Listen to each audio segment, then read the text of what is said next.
we've been able to keep the virus at bay for long enough to prepare our healthcare system to manage what is a truly unprecedented pandemic in our country. And I just want to recognize before we begin that comes at a great cost, and just express my gratitude and the governor's gratitude for all the hard work that has been done in the Brainerd Lakes area and of course across the state for fighting this pandemic. And it's not just, the sacrifices that you've all made to pause operations or limit operations, but it's also the ways in which so many businesses have stepped up and done things to help in our efforts to fight COVID. And that's true in the Brainerd Lakes area as it is in every part of our state. And we're just really grateful for that, from companies developing their own PPE to helping organize food banks to partnering with local civic organizations. We're seeing Minnesota at its most challenged, obviously, as an understatement, but also at its best over the past several months. And so we're just really grateful for that.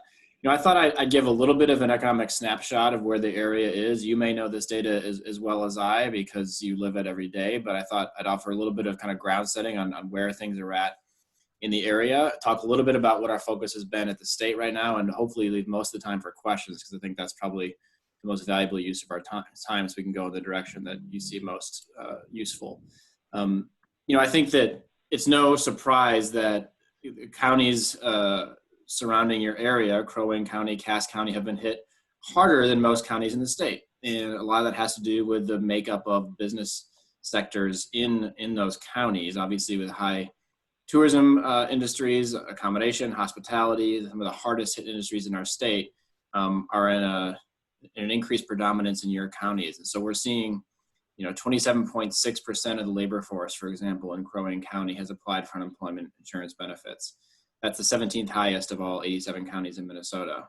Cass County was sixth highest overall, with a 31.1% application rate for unemployment insurance of the entire labor force. So this is something that we're tracking very closely. We know not all parts of the state have been affected equally, and so our response should match that. I think the good news is we are seeing a decline in the weekly benefit requests. So there's both, the number of applications that come in for unemployment insurance, but then there's also how many people week over week are requesting benefits. And we are seeing that number decrease as some parts of the economy do rebound, and as our Stay Safe Minnesota plan has gotten more people back into the economy. Certainly not at the rate that is viable long term, but in a way that is decreasing the number of people who are on unemployment insurance. But we're still at all-time highs, and I think the numbers are really stunning here. We've got about $5.5 billion that we have paid out since the start of this pandemic in unemployment insurance payments to Minnesota workers. Over half of that, by the way, is just the $600 top-off payments the federal government put forth that we are supplementing everyone's weekly check with. So it's a stunning amount of money. We're over 830,000 people in the state have applied for unemployment insurance. We still fare better than most states overall. We're about 16th highest in the country in the unemployment rate that we have right now, which is at 9.9%. It's a good thing, but it's hard to celebrate that it's a good thing when your unemployment rate's almost at 10%. But we have, I think in large part due to our diverse economy, been able to weather this a little better than most states. But it's unprecedented times and a very difficult time, we know, for all businesses. As we look ahead, we do see growth. So much depends on the virus. So much depends on a pandemic response. So much depends on a vaccine at some point. Our economists, when they look at the next few quarters ahead, predict about a 5.4% increase in our economy over the next year, roughly. The return of about 150,000 of the 330,000 jobs we've lost up till now. We think a lot of those job returns will be in sectors that were hardest hit by the shutdown as things bounce back. But I'll just say it's such an unpredictable moment. And as you see case counts grow across the country, certainly in the South and the Southwest, where most governors are turning the dial backwards to protect more people, it is a moment for real caution. And there are states that have done a really good job of licking this thing, and they had to.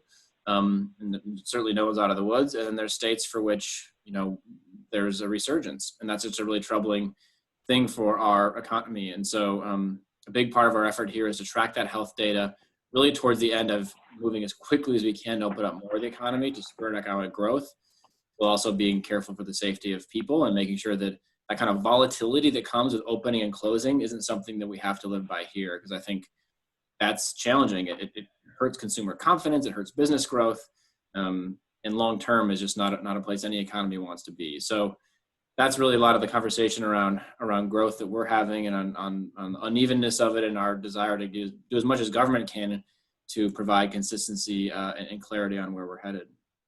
As I mentioned, that $600 top-off payment that has been such a huge part of keeping workers afloat in our economy is actually ending on July 25th. Many of you may know this. 2 weeks from now, that federal benefit is going away. And unless Congress does something to either reinstitute it or reinstitute something that's a little bit above zero, this is going to be kind of a watershed moment in the entire country's response to the pandemic.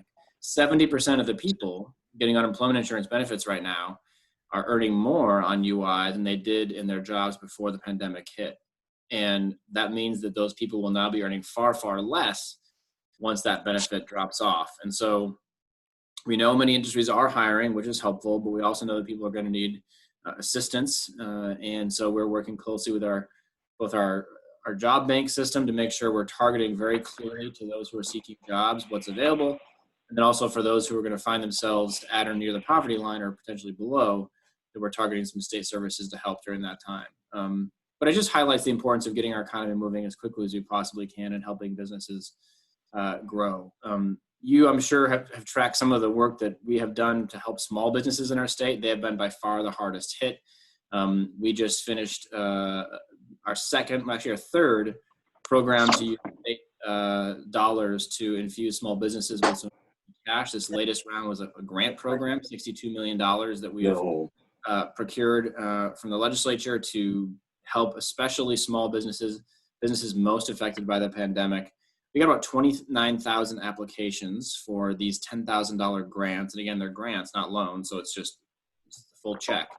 But we only have enough for about 6,000 of those $10,000 grants. So we have to hold a lottery to make sure we can get a fair way of dispersing this money to the businesses who need it. There's some targeted categories in there, but we expect to do that lottery later this week, early next, and we'll have money in the hands of Minnesotans, we hope, by mid-August. So, states, as I'm sure you all can appreciate, given you run your own budgets and your businesses, don't get to run a budget deficit, don't get to print money. We operate under the same kind of budgetary framework as a business in that sense. There's no magical part of the ledger. So we don't have the same ability to respond to a recession or a pandemic that the federal government does, which is why that close collaboration with our partners in Washington is so critical to make sure that those federal benefits make their way to Minnesota, that they increase, and that we navigate this really well, because I think that's where a lot of the juice can be squeezed from at the federal level. The state, just given our budget shortfalls,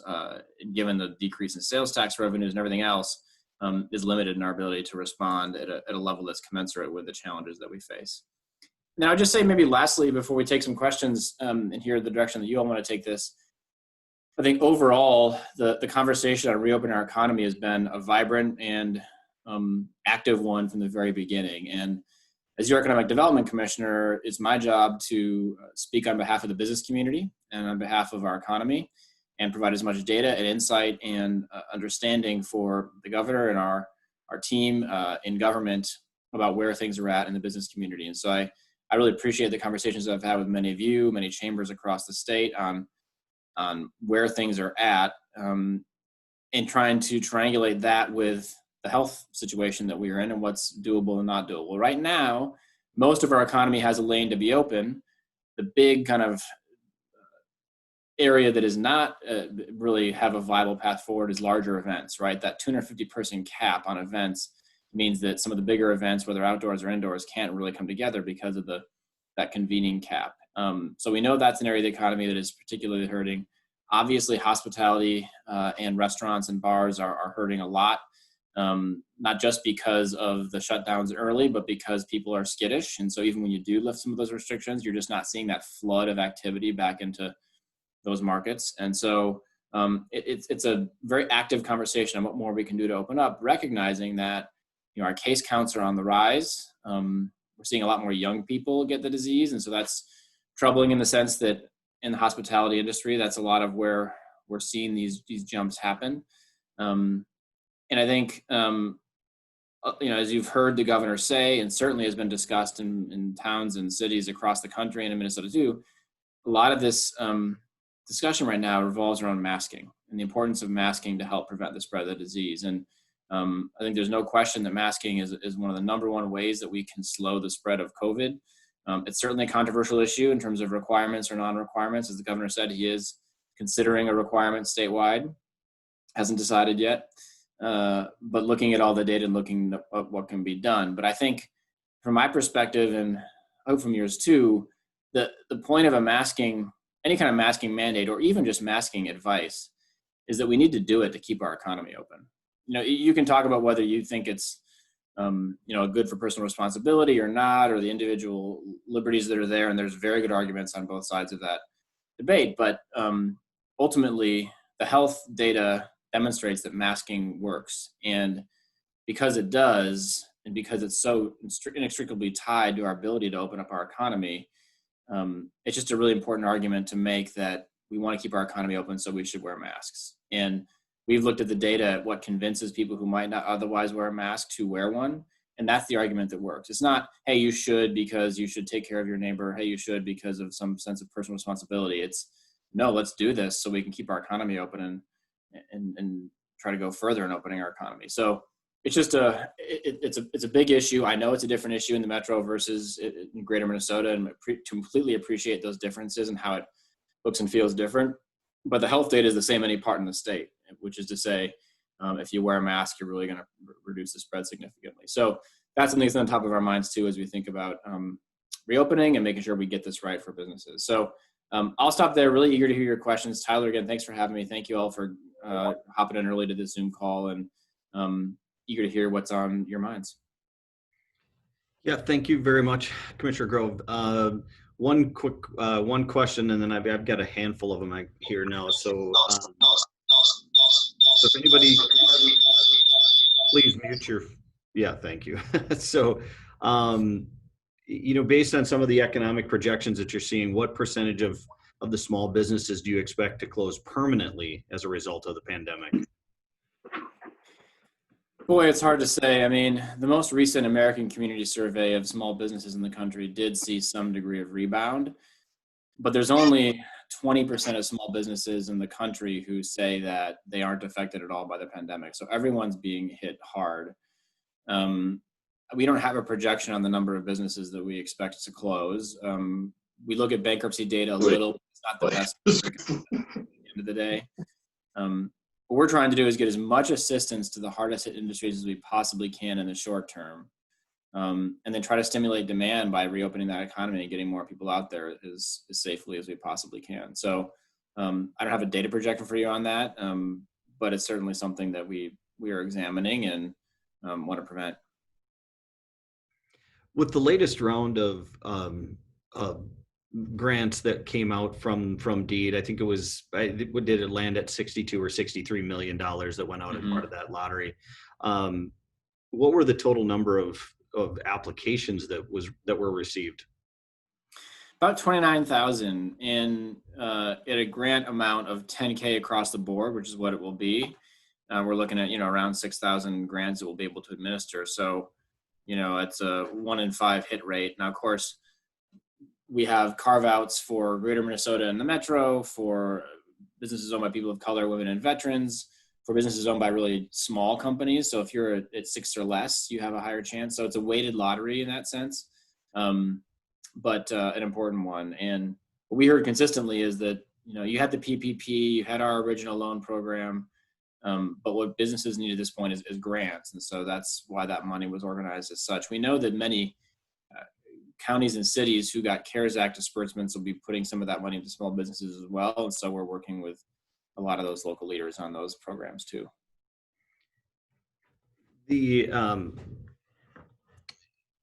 Will the formula calculating unemployment insurance tax rate determination be changed or adjusted this upcoming year in Minnesota because of the COVID pandemic? So the formula for our UI tax rate is set out in state law. At this time, we don't think UI taxes will go up for 2021. the cost of benefits paid due to the pandemic won't affect for sure employers' experience ratings for 2021. In other words, your kind of track record as an employer as it relates to unemployment insurance won't be affected by the fact that we all got hit with a global pandemic. That would be hugely unfair and sort of impossible to really even administer in a sense because everyone's been affected by it. We are really hopeful that the feds will extend interest forgiveness on our unemployment insurance loans because Minnesota, like every state in the nation, is going to begin to hold on money from the feds to make these payments rather than pull from our own trust fund, which is close to being extinguished. And so if we can get interest forgiveness beyond this year, right now it's just through the end of this year, that would be really helpful. If we don't, there is a chance that there'd be a special assessment next year, in other words, a tax increase, for employers to help cover the interest that we have to cover and begin to pay back that loan. But we just don't know where the feds will land on that yet. We're really working hard with the congressional delegation. Governor is talking to them very regularly on this. We at least hope for long-term forgiveness of the interest and also hopefully some debt forgiveness as well, because it's just an unprecedented amount of money that we're going to be pulling down from the feds, and it's true in every state. So as of now, your tax rate is not going to go up in terms of the formula. But I can't guarantee there wouldn't be a special assessment next year once that interest forgiveness ends. As we begin to emerge from the pandemic, do you expect that the governor's office will seek additional business loan funds for DEED from the legislature to deploy for non-emergency business adaptation and expansion needs? It's a great question. I think it's definitely something that we'd encourage every business to talk to their local representatives and senators about, because I think it would be a legislative move that would need to be made. Of course, the challenge here is just we don't have the surplus that we had coming into this pandemic. We're at a $2.4 billion surplus and are now, we don't have a surplus anymore. So the money just isn't there in the same way. You've got that CARES Act funding, and then we've pulled into that to create some of these programs you've seen so far. But that CARES Act money is also going to pay for ventilators and ICU beds and PPE in our response. And so it's a delicate balance of how we spend that money. But I would just say to anybody on this call who has a thought for what additional assistance could look like, to really work with your legislators on it, because it's definitely a conversation that we're open to and that continues ongoing. But I think it's probably safe to say that it's more likely to come from CARES Act money than it is from state budgets, just given where the state budget's at. But that's certainly not my decision to make, nor is it something that is done outside of the legislature. I think it's something we have to partner with the legislature on. And yes, general funds are tight, but times are tough. So we need to figure out the best way we can help businesses. So I just want, with Commissioner Grove here for a couple more minutes, if anybody has specific questions, please feel free to type them into the chat section and I will ask them as they pop up. So a couple of the things we also had, I just need to bounce back to one of these. Is the surplus that the state had from the tax revenues, is it completely gone at this point? Yeah, so that surplus was there, and by the way, it wasn't 2.4, I misspoke, it was a $1.5 billion surplus. It was calculated in February. Our new budget projection in May is projecting a $2.4 billion shortfall. So that's the shortfall that we see now. When we talk about having a surplus, what we're really saying is that we did the math of the revenue received and the revenue we'd expect to see if trends continued. And that's how you estimate whether you have a surplus for the rest of the biennium. And so those projections have just now completely changed given the pandemic. When that new projection came into play, that shortfall is there. So in short, no, there's not a surplus that's currently projected. All projections now lead to a shortfall.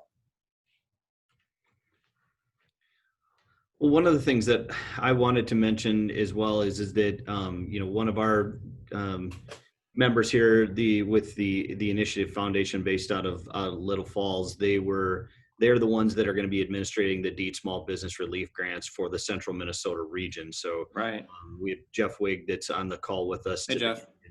I know that he's indicating they'll expect to get a list from DEED for several hundred of the awardees in our region, once the foundation does its part to verify the business eligibility, certainly expect to get that money out from, certainly through July and early August. So it's a great partnership for us, and I know what it is for DEED as well, having the Initiative Foundation work so hard for all of our businesses here in the region, and certainly appreciate that partnership that we have with the Initiative Foundation.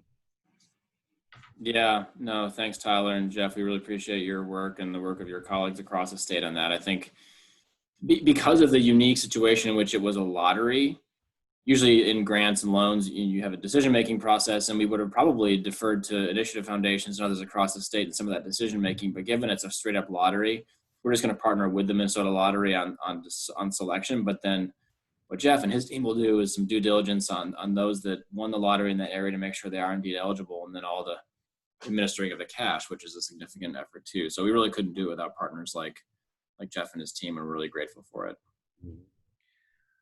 Thank you, Commissioner Grove. And Tyler, this is Jeff. If I might just jump in, I just want to commend DEED also. This is a massive undertaking and had to be just created from nothing. I know that Brandon Toner from your staff and others are putting in some really long hours right now to try and get this relief out. Yeah. We appreciate it. Thank you. Thanks, Jeff, and thank you.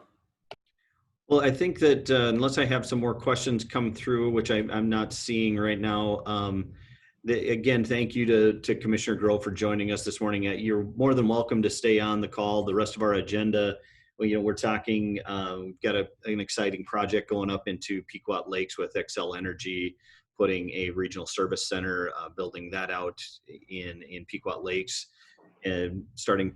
It should be probably end of 2020, getting into 2021, moving some fantastic jobs into our region, which couldn't appreciate more. And then also we have the HRA, our Housing and Redevelopment Authority folks on the call to talk about our housing study that was just completed, and then talk about their housing trust fund that they had allocated for 2020. It's as I heard Commissioner Grove speak at our conference in January, the conversations at that time of the year were revolving around the daycare shortages, the housing shortages that the state of Minnesota was looking at, and obviously a complete shift in everything that that their office was doing and we here are doing. But as we see us coming out of this pandemic, bit by bit, this stuff is popping back up to the surface and is extremely, extremely important to the vitality of our community and our region here. So I'm excited to be able to have these conversations along with getting an update from Commissioner Grove. But also, thank you to your staff, Commissioner Grove, for all the work that they've done.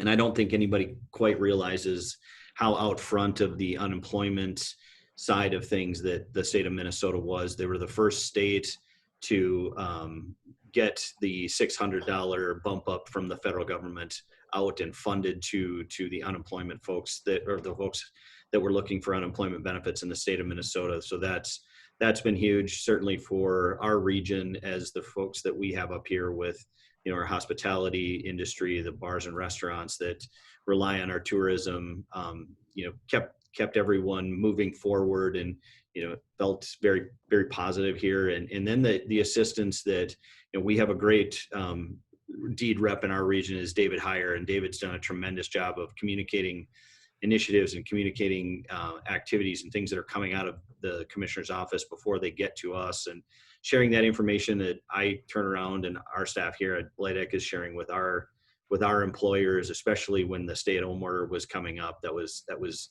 very important to get the information to their office to say, hey, we've got a lot of essential businesses up here that need to stay open and keep people employed. So just commend your staff, Commissioner Grove, and certainly they've been wonderful to deal with as we've been putting this program together as well. So thank you very much. Yeah, thanks, Tyler, and thanks everyone for joining. A great chance to talk. Would love to do it again, and just thanks for all your hard work. These are unprecedentedly difficult times, and I just want you to know you have an advocate in government for business and for growth and for taking care of people who are affected by this economically. So please keep the advice and feedback and questions coming. And Tyler, thanks for having me. Thanks, Commissioner. I appreciate it. Have a good day. Bye-bye. Bye. So with that, then we'll thank you to Commissioner Grove. Thanks for the questions that came forward. Really appreciate that. We're going to jump forward to, as I highlighted here a minute ago, to a project by Xcel Energy into the heart of the Good Life development in Pequot Lakes, which was the 85 acres that is just to the west of 370 Highway 371, the new bypass that went through there. So on the call with us, or on the Zoom with us this morning, is Tim Mosseth, and Tim is the real estate specialist with Xcel Energy. And then we have Mark Ossendorf, who is the community relations and economic development manager for. Mark can correct me if I'm wrong, but I believe it's the Central Region, and I'm pretty sure that that's what it is, but he'll correct me when I'm wrong, I hope so.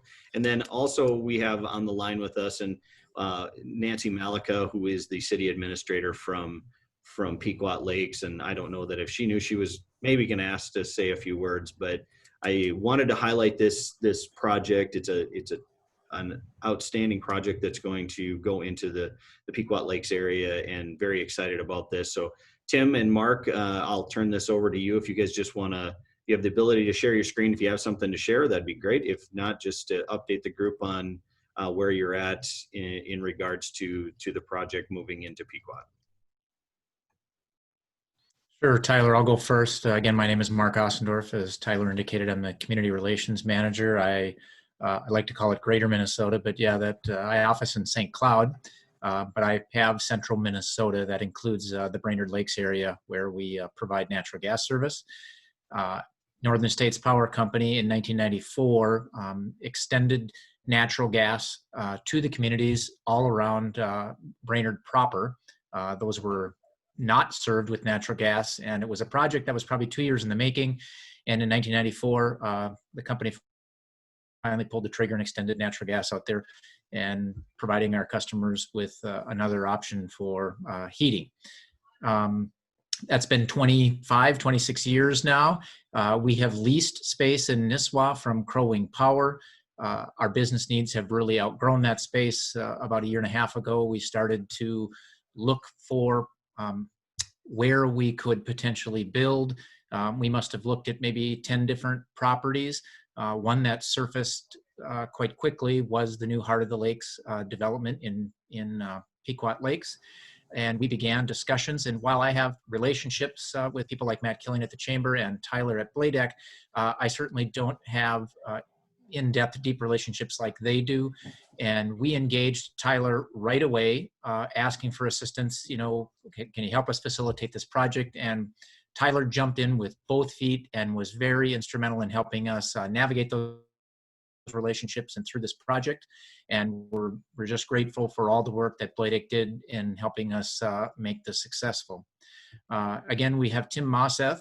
Tim is our real estate specialist, and Tim will kind of give you an update on a few more details on the project itself. But I do want to express our gratification to Tyler and his team for all their help. So thank you. Tim, take over.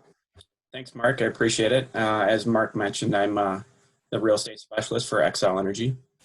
And as Mark had mentioned, we had been leasing space from Crow Wing Power since the mid-90s. And a few years back, we did do a master plan study for the site, and it did identify that constructing a new facility would be the best option. And we typically do prefer to own our sites, so we're looking at buying land and constructing a new facility. As Mark mentioned, we did look at several other sites, and the Heart of the Good Life development did quickly rise to the top. And a few reasons why is that it checked the box on some very important characteristics for a site. And it was basically, it's a shovel-ready site. It offers safe access to Highway 371. It has plenty of space, and it's geographically very central to the territory that we serve up there. Although the kind of the higher population of our territory is down towards the Brainerd-Baxter area, but the central location is really important to us as well. A little bit about the project itself is we'll be constructing, the service center is going to be about 13,000 square feet.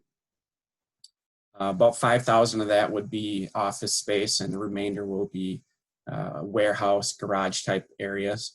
It will include a fenced service, secured service yard, where it'd be a storage space for materials.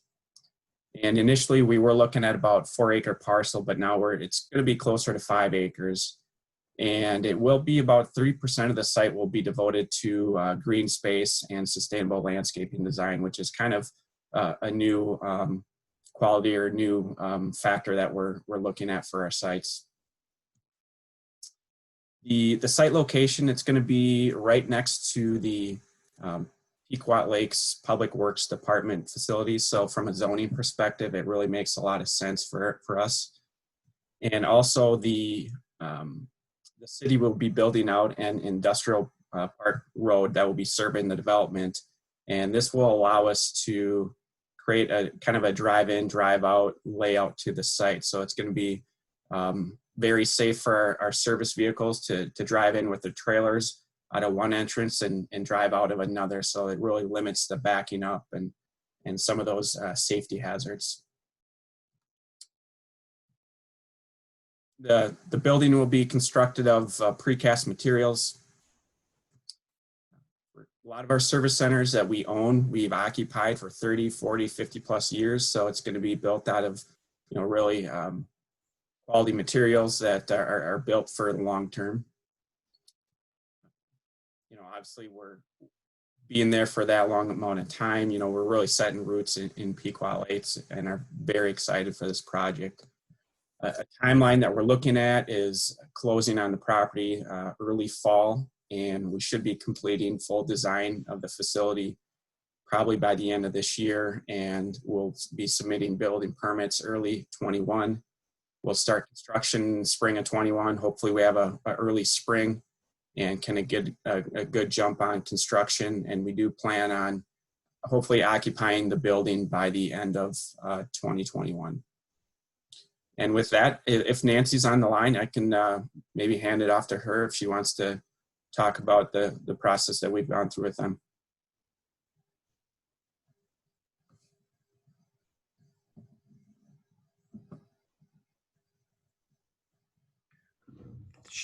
She was on, and I don't know, maybe she has jumped off at this point, or if she hasn't, she'll need to unmute herself, but I don't see her on any longer. I will also mention, I know that we have Kevin Donay from Widseth that's on the line with us, and they're the group with Widseth, along with Tim Hool, the engineer that is the city of Pequot's engineer, but is employed through Widseth. They've been a tremendous help to this entire project and the assistance that they provided in the build out of this, and then securing a grant from the state of Minnesota to help with some of the infrastructure costs that was worked through Widseth. So great partnership with that organization to be able to assist the city of Pequot in moving this project forward. One of the other things that I will mention that without Nancy here is that another thing that we worked on was looking at how to get some tax increment financing in place for the city itself. Xcel Energy did not ask for any assistance or any special incentives to assist this project from the city, but the city does have the ability to secure some tax increment financing on the property itself for a 9-year period to help pull back some of the costs to continue to build out the Heart of the Good Life development. So a lot of partners worked on this to get this project to the point of completion and to the point of where we are today. And I will say working with Tim and Mark has been a very seamless process. They've both been fantastic with information gathering and getting the information to us as quickly as possible. And the work, I know we have a couple of staff from the Pequot EDC that are on the call with us today as well. And the way the process works in Pequot, as it does in some of the other cities, is that this request would go through the EDC first, and then the EDC brings a recommendation to the city council. So the EDC approved the request to purchase the land from Xcel and brought that forth to the city council, which it was approved unanimously. So great work for the EDC over there. Very exciting to have a project like this move up into that area. And as I mentioned, Tim and Mark have been great to work with to this point. And I know BLAEDC we've been happy to help in any way we've been able to this point, and we'll certainly continue to assist as the project moves forward. So does anybody if anybody wants to pop in, if anybody's got any questions for Tim or Mark, I'm happy to take those questions now. I know if we were in person, we might have a hand or two up to ask some questions, but if anybody wants to ask a question, feel free to unmute your line and ask a question. So I'll just give a few seconds here to see if anybody's got any questions for those two, for Tim or Mark.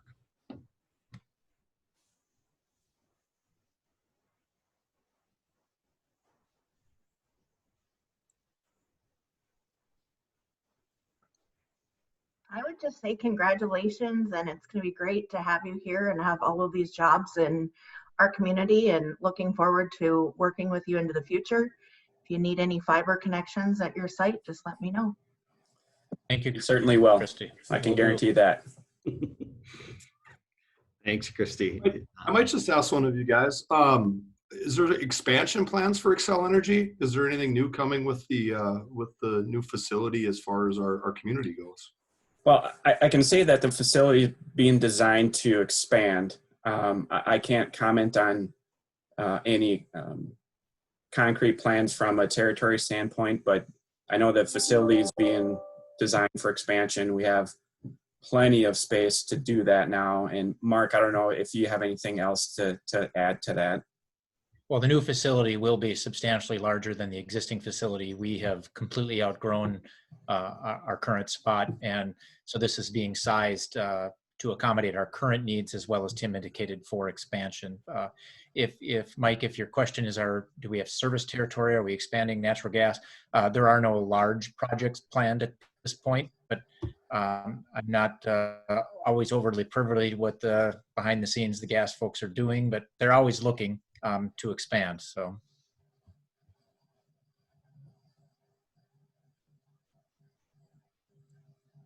Well, thank you both. Unless we have any more questions, I'll move on. But thanks, Tim. Thanks, Mark, for joining us this morning.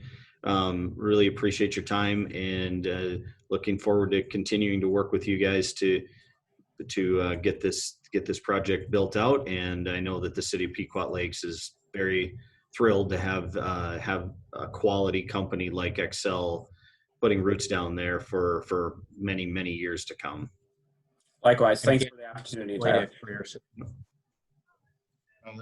Tyler, I'd say congrats to City of Pequot Lakes too. This is Kevin today from Widseth, by the way. But we've all heard a lot about that development there on the south side of the city, and what a great beginning for that development. We are obviously happy to be involved. Thank you for the shout out, but way to go, Pequot. Let's see this thing take off. Thank you. Thanks, Kevin. Yeah, absolutely. And it's been a great project, I know, for Pequot, and they're all thrilled to have it there, as we all are in the county, to have Xcel continue to play a major employment role in our county and serve the natural gas needs of us here in the county as well. So thank you very much.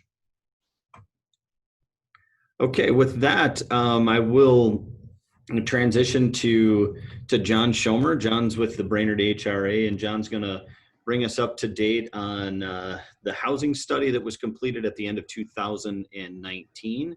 And I know that there's several folks on this call that participated in the groups that helped move the housing study forward. And then John's going to take a few minutes to talk about the Housing Trust Fund as well. I'll let him go into details in regards to the trust fund itself. And John, I think you've got some slides to share with the group, and if you want to share your screen, go ahead and do that. But I'm going to turn the floor over to you, and thanks for joining us this morning, John.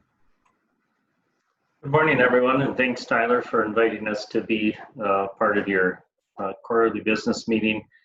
So, as Tyler mentioned, the workforce housing study that we had completed really was a collective effort, and I'll make sure that my screen comes up.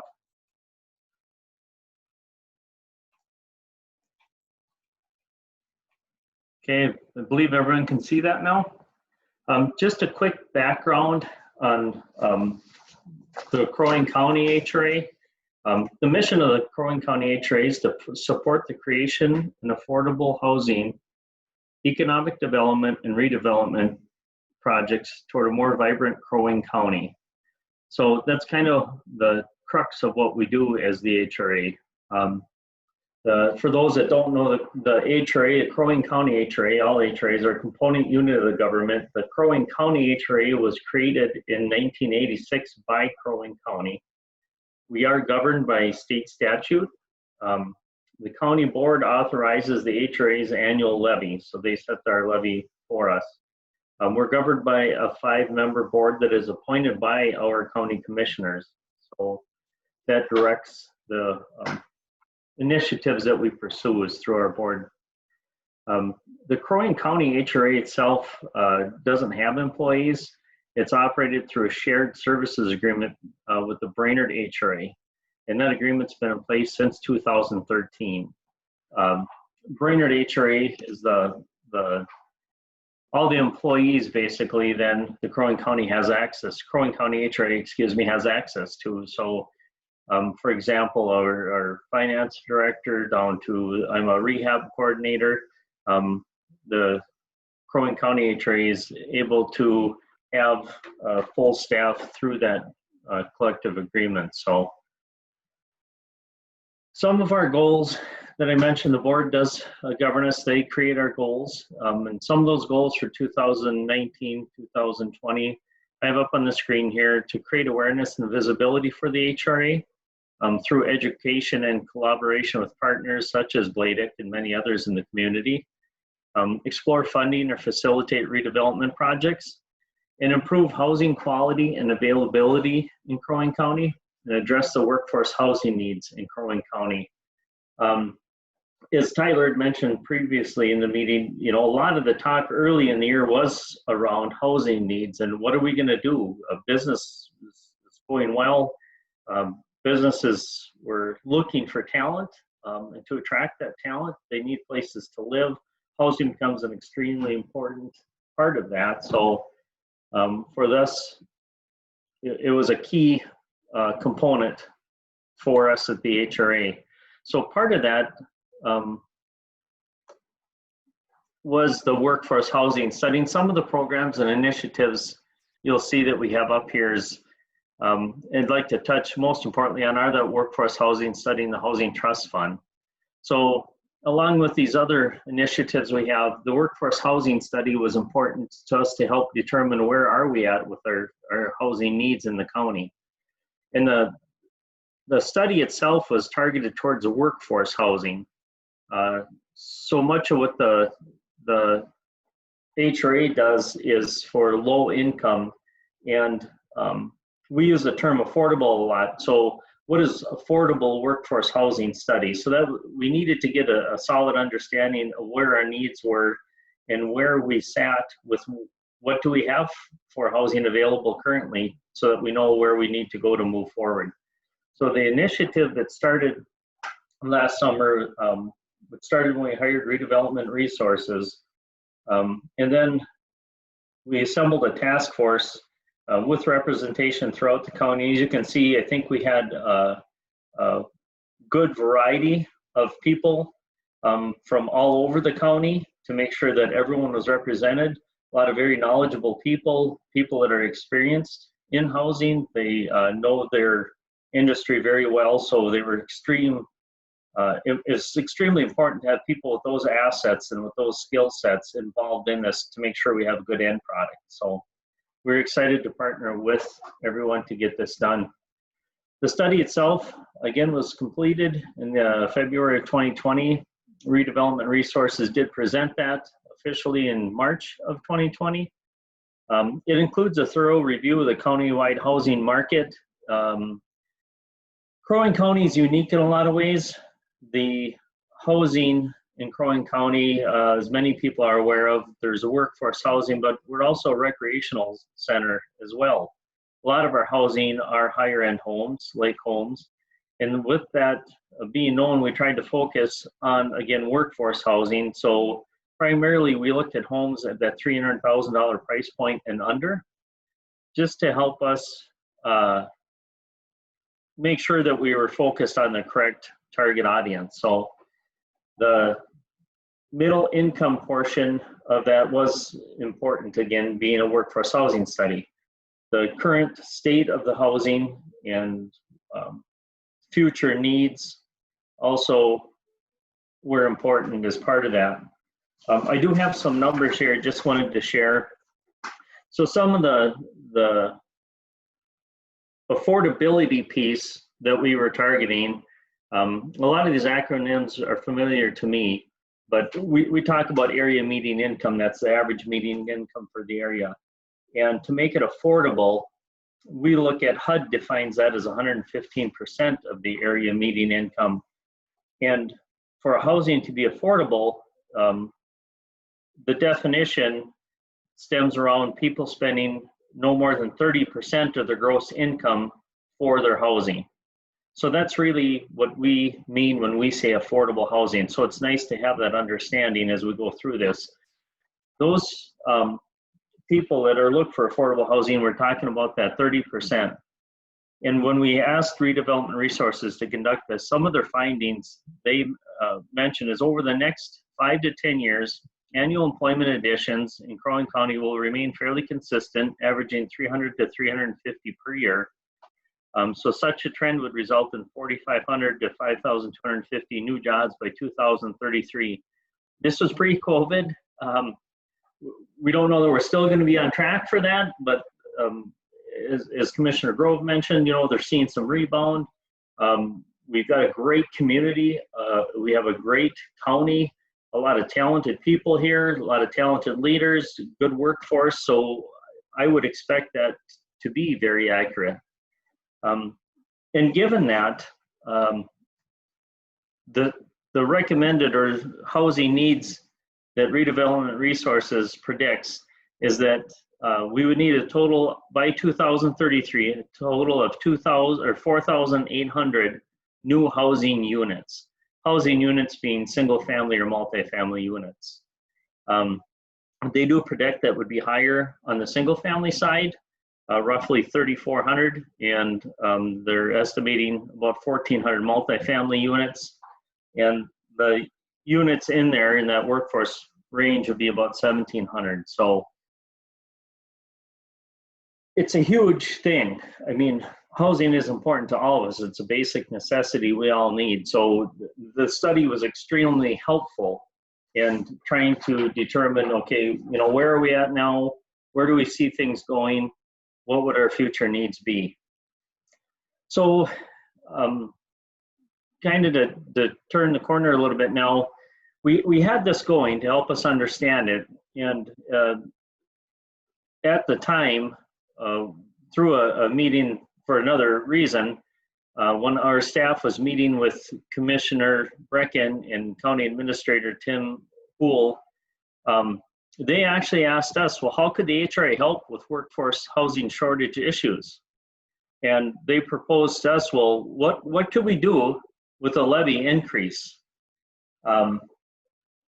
Which is kind of phenomenal, really, that they would be forward thinking to be approaching us about this. So we were extremely excited. One of the options that we had presented was a housing trust fund, and our then executive director had brought this to their attention.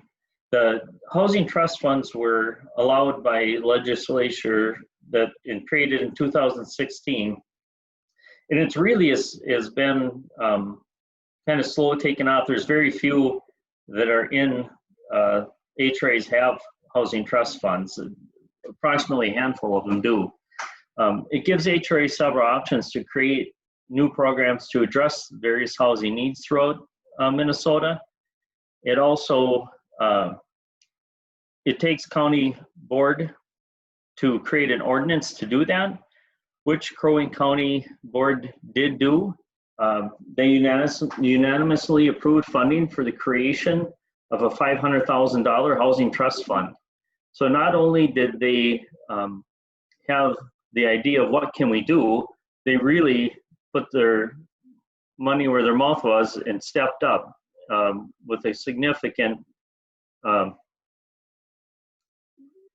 approval, I guess, for the Housing Trust Fund. Just their show of support that they're serious about this and they want to move Crow Wing County ahead was awesome. So the Housing Trust Fund, again, the commissioners did approve that ordinance. The ordinance was adopted in February, became effective in March of 2020, and that kind of got the ball rolling. So again, a huge undertaking. There's not a lot of HRAs have housing trust funds, so it is definitely something that wasn't necessarily easy to do. There's not a lot of examples out there.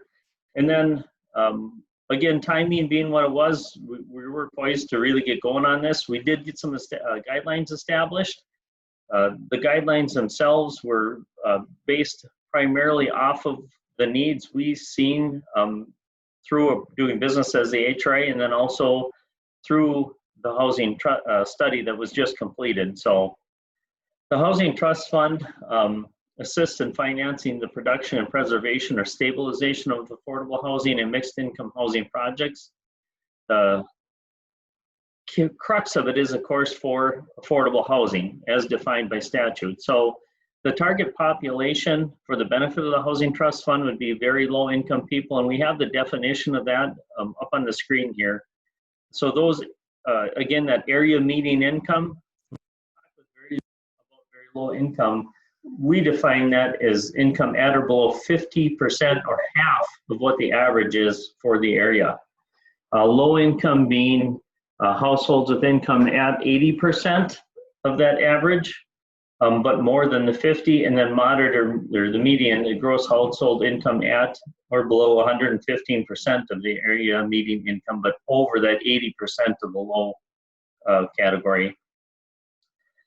So in developing the guidelines, again, based off of the information we received through the study, what we proposed was a workforce housing assistance program, a home buyer assistance program, a rehab assistance, and the new construction or development financing program. So I'll touch real briefly on those. The workforce housing assistance program was designed to promote home ownership in the county. The HRA will match employer contributions up to $5,000 towards down payment or closing costs for the purchase of a home. So if the employer has a lot of employers, and I think Mike is well aware of this, to attract talent and bring them to the area, they'll offer incentives like this. We wanted to be able to catapult that. And so this way we could go up to additional $5,000. It would be in a low interest 5-year loan. They do have to fall in those income requirements of 115% of the median income or below. The primary residence does have to be in Crow Wing County, obviously, and one member of the household has to be working at least 30 hours per week. For the home buyer assistance, this is targeted more for those people who are on the cusp of home ownership and they've been saving and working hard, but they're just not quite there. And it's targeted more towards the very low and the moderate income families to purchase a home. So through the Housing Trust Fund, we'll lend up to $20,000 at 0% interest. It must be paid back upon sale, transfer, or no longer being the primary residence of the home, or expiration of the 30-year term. Again, the idea is to be able to give them that money up front to be able to get into that home. Applicants must contribute at least a minimum of $1,000 of their own funds. One member of the household must be gainfully employed at the time of the home purchase. They have to demonstrate the ability to pay that back. And they cannot own any other real estate with the exception of commercial real estate that would generate income for repayment of the loan. So again, the goal being those people that are on the cusp that just can't quite get there, the intent of this program. Rehab assistance, we all know sometimes it's more cost effective to repair what we have. So that being a consideration, we felt this is a very important aspect to the Housing Trust Fund. So this is designed to maintain existing housing, again, being safe, decent, and sanitary. The owner-occupied part of the rehab. Again, the occupants must be at or below that 115% of area median income. It has to be their primary residence and classified as homestead. Maximum of $25,000, 15-year, 0% interest deferred loan payable again upon sale, transfer the home, or no longer the primary residence. Or if their primary mortgage, they were to refinance and take cash out, we then would expect payment back. So we could use those funds to get them back out to help other people. And there is a owner contribution match on there. It is based off of that previous scale I shared with you of the 50% and under, the 80% and under, and the 115% and under. Rental rehab, again, the goal being to maximize the benefit to most people. So a minimum of 51% of the units in a facility would have to be occupied by tenants at or below 115% of that median income. Maximum of 80% of project costs, or $25,000 for a single family home. A multifamily facility or project, we have that sliding scale, intent being to help those at the lowest incomes the most, and we intend to do that by offering more funds for the commitment to house a higher percentage of lower income. So there's up to 20,000 per unit available, and again, a minimum of 51% of those units would have to be targeted at people at those incomes. So for new construction and development, now again, it's designed to create or preserve that affordable housing. Sometimes we don't have the housing to preserve, so we need to create some. Multifamily housing definitely is a key part of that. A lot of times we're able to provide way more units at a lower cost per unit than single family. So they must maintain affordability for at least 20 years. At least 60% of the units in the new development must have rent that targets at least 40% of the units to households at 115% of that area median income. 20% of the units must be affordable to households or the income does not exceed 80%. And then the remaining 40% can be set at market rate. So we can mix that in to make the project viable and help with to get those projects done. On a home ownership side, again, targeting 115% of the area median income, a maximum loan term, 55 years, a simpler interest rate, priority for first-time home buyers, projects considered based on if they benefit the highest percentage of low, very low, and extremely low-income persons. Those projects that offer the longest period of affordability, the greatest percentage of affordable units, and then housing linked with services for families and people with special needs, including homeless, disabled, seniors, or people with HIV and AIDS. Maximizing accessibility for persons with disabilities, and then of course cost effectiveness. So quick run through. I understand through a lot of information at everyone. The Housing Trust Fund we think will be a phenomenal tool to help provide decent, safe, and sanitary homes. It is designed, we're hoping that the community leaders will have projects that are identified in that housing study that they can bring to us, and hopefully we can make it fit inside one of the programs in the Housing Trust Fund to help fund that. So we're really looking for the communities themselves to drive this. The goal being, again, they know what they need for housing in their community, and we want to help provide that opportunity and kind of get people in these homes. Again, a lot to throw at you guys. If there are any questions I can answer, please let me know. So, thanks, John. So a couple of points or a couple of things just to ask of you, I guess, at this point. Where can I know it was on one of your earlier slide decks, but just to let everybody know where the housing study can be found. So the study can be found right on Brainerd HRA's website, www.brainerdhra. There's a link there to it. The full study is on there. If anyone else would like me, please email me. My email is john, John, @brainerdhra.org. I'll gladly send you a copy of that.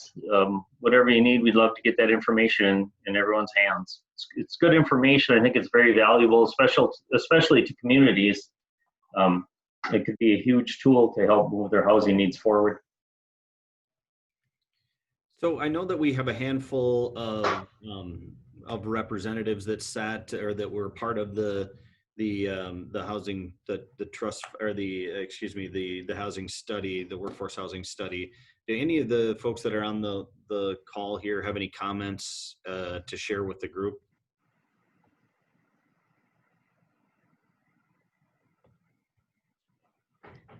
I just have one. I think the group did a fantastic job. Great job, John, presenting that.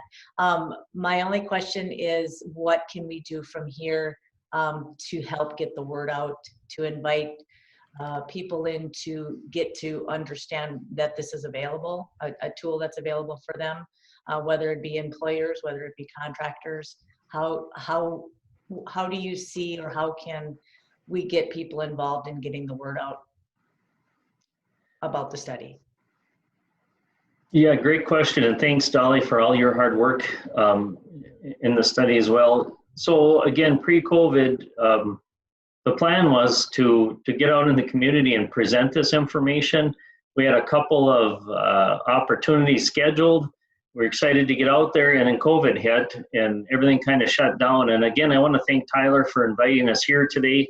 This has been kind of our first opportunity on a large scale to get this word and this information out.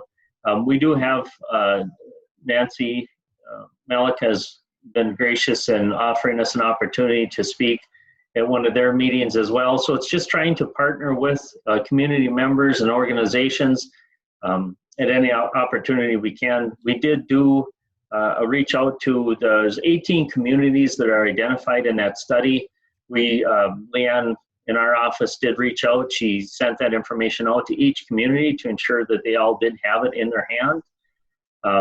We continue to do more outreach efforts. Some of our goals identify that, but again, with COVID, it has been muffled a little bit. So we'll just continue to reach out, and ultimately, like we said, we strongly feel that the communities know what their needs are. We would hope that when they have a chance to get this information in their hands, we would love to see, multifamily development want to get off the ground. We'd love to be a part of that. So.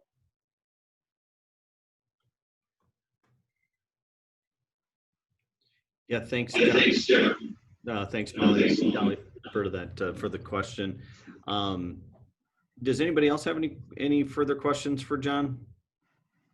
I know that the Housing Trust Fund is in its infancy, and something that is, as the rules and regulations that were set forth by the HRA have come forward, there's some additional clarity that's been provided, certainly to the community in regards to how the Housing Trust Fund can be used. And I know that year one, I think, John, correct me if I'm wrong, but I believe is there less than a half a dozen cities or counties in Minnesota that have adopted such a trust fund?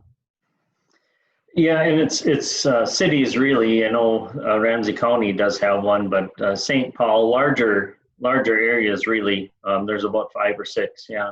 Good. So again, it's a tremendous opportunity, and I can't thank Crow Wing County commissioners, and Administrator Hool for being so forward thinking. I think it's just a great opportunity, and given the situation we do have, I can't reiterate enough that our county is a great area. We just got a ton of talent here, talented leaders, and I think we have a great workforce. And with that comes housing needs and issues, quite honestly, and we do need more housing. So it's I think a great opportunity to meet those needs. Yeah, absolutely. Great work, John. I know that BLAEDC, we enjoy our relationship with the HRA, and any chance we get to promote the work that they're doing over there, we're certainly doing that. And I was excited to be able to have this opportunity to have John come and speak to this group about the work that's getting done over there, the work that has been done.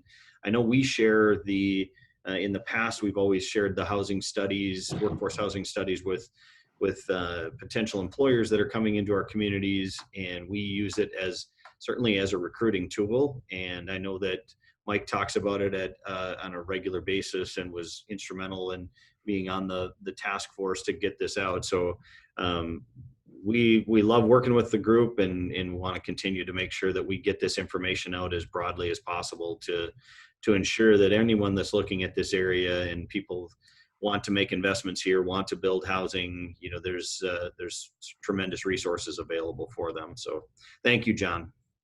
Thanks, everyone. Yep. Appreciate your time. I know that we have a few minutes left on the agenda here. I think one of the things that we could certainly update is some of the work that we're doing here.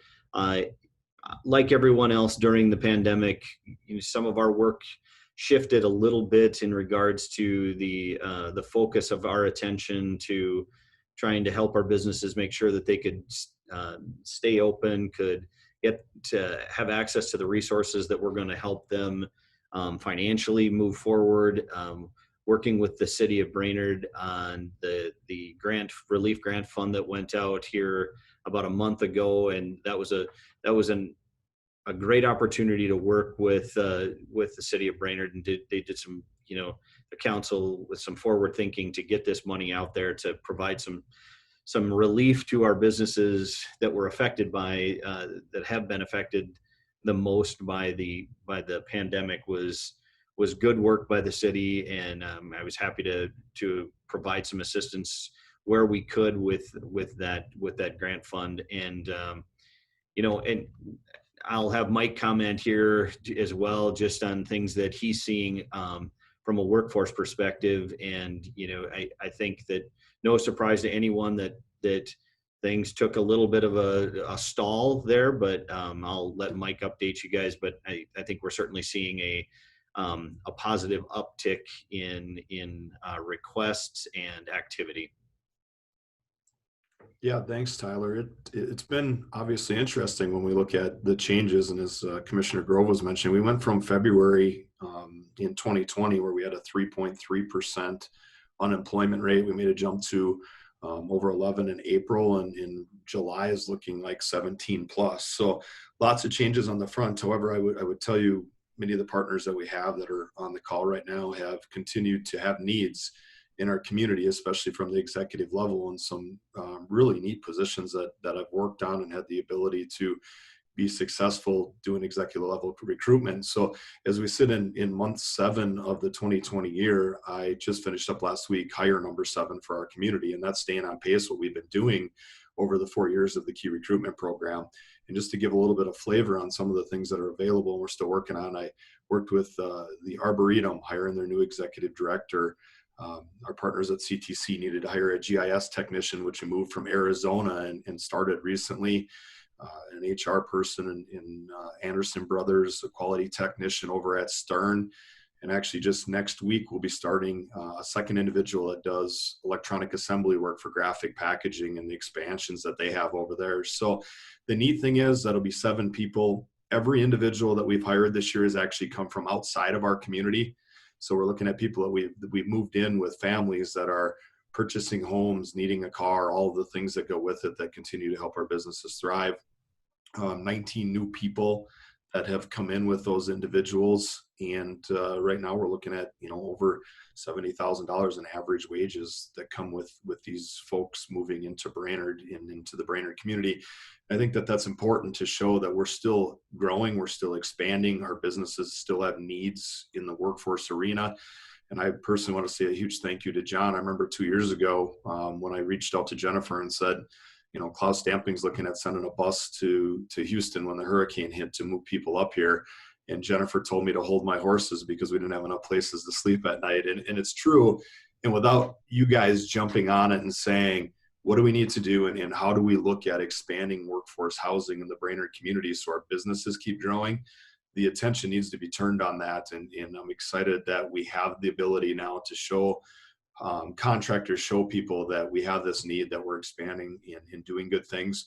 And I just want to mention from the workforce side of it, the next thing I'm going to start working on, actually, we're probably either next week or the last week of July, I'm going to start working on a daycare study for Crow Wing County. So I mentioned that because you guys as business leaders are going to be extremely important to me to take a look at your inner workings of your groups.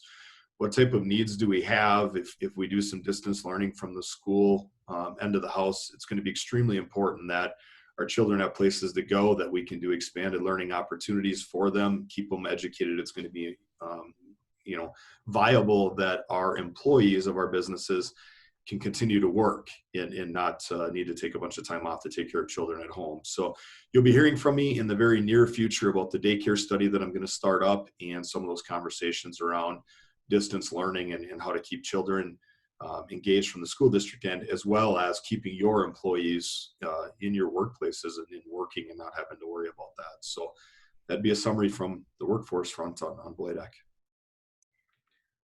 Thanks, Mike. And for all of you on the call, that BLAEDC, we have stayed open. We have through all of this, we've been in the office almost every day. Mike and I stay at least 6 feet apart during the day, so it's just something that we can do with the walls separating us. And a big thank you to Megan for coordinating today's meeting and making sure that everything worked for a sometimes technically challenged individual like myself when it comes to running Zoom things. But I'm very happy with the meeting and pleased that we were able to pull this off. So thank you, Megan, for this. One other thing that I want to mention, and there are a couple of individuals, I know that Christy is on this call as well. We're having some conversations right now, as Commissioner Grove mentioned, with the CARES Act money that is coming down through to our county, to our cities, to our townships. It is going to mean they're asking some questions. The county is asking the questions, the state's asking the questions, and some of our cities are as well, as how do we deploy the CARES Act money out to assist our businesses in these challenging times. So had a meeting yesterday where some really creative things have been thrown out there to bring to the county commissioners to see if we can assist, and how do we assist, and what do we look at moving forward for use of these funds. Now, I will put out on the table, and I'm sure that Christy would echo this thought, that it's a small bucket that we can fit these funds into, and so we're going to be creative. We're going to do the best that we can to help the county disperse these funds, because the fact of the matter is this money came out from the CARES Act. If they don't use it, they give it back. So, I would say, with the exception of me, a lot of smart people in the room trying to decide how we can do this, but it's going to be exciting to see how we can help everybody out in the best manner in which we can, and do this appropriately with this funding, and to see how we can continue to help our county move forward. So, Christy, I don't know if you have any comments on this as well. I could just add maybe a couple. One is there's an important part of this, and that's that the money has to actually be spent by the end of the year. And so when you're looking at things like projects through nonprofits, distance learning, small business development, what are those funds that either can say they've already been spent attributed to COVID-19, or that they can be spent by the end of the year. And so the timing on it is one of the biggest pieces on how to get this money allocated out. And then really the focus by the county is on broadband deployment, nonprofits, and small business development. And so those are the 3 buckets. So Tyler and Kim Rollins at the United Way and myself are kind of your 3 people that are working on the different buckets. That's all. Yeah, thanks, Christy. It's exciting to be able to work on things like this, and we want to make sure that we can help as many people as possible. I know that everyone has been affected by this, by the pandemic, in different ways, and some of this is, the businesses that were shut down initially. But, as the big picture, as you look at this, when the first executive, the stay-at-home order came out, we were still fortunate enough in the state of Minnesota to have 72% of our businesses that were deemed by the state as essential businesses. Now, some of them we had to work pretty hard to make sure that they were deemed essential, but we were able to get a lot of that done. And so to use this money and to use this money appropriately is still going to be challenging, but we're going to find ways to do it, and we're going to find the best route to get all of this money that has been sent forward through the federal government to our county and to our cities and townships, to do the best we can to, if it's grants funds, if it's, expanding the broadband infrastructure that we deploy currently in Crow Wing County to help our nonprofits, as Christy mentioned. There isn't going to be a stone that's going to be left unturned. We're going to make sure that we cover as much as we can and get as much of this money out as possible by December 1st. And that's the other challenging piece of this, is that we have a short timeline to get this done. But I have full confidence in the group of people that are working on this, that we're going to do everything we can to get all of this money out there and make sure that we help as many people as possible. So with that being said, that was just a quick update on things that are going on here. And thanks, Mike, for your update. And does anybody have any questions before we close this out? And if you do, just unmute yourself and feel free to ask away. Otherwise, we will end the meeting.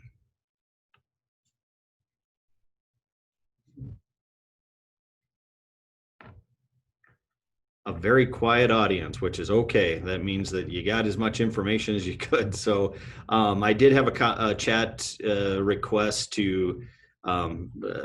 from one of the individuals on here to share the slide deck that John provided from the HRA. So we'll make sure that we get those slides out to everyone that participated on the call today, so that if you've got further questions on that, you'd be able to, all of the information, John's contact information is there. Obviously the details on both the housing study and the trust fund are in that slide deck. So most importantly, John's information is there if someone needs to get a hold of him, but we'll be happy to share that information with everybody on the call today. And I just want to thank Mark Ossendorf. I want to thank Tim Mossath and John Schomer for their participation today, and wish everybody I hope everyone has a great day. And if you've got any questions related to the content that was in this today, please give a call to one of us or reach out via email. We'll be happy to share it. But thanks everyone for joining us, and I hope everyone has a great day. Thanks, Tyler. Thank you, everybody. Thank you. Thanks, everyone.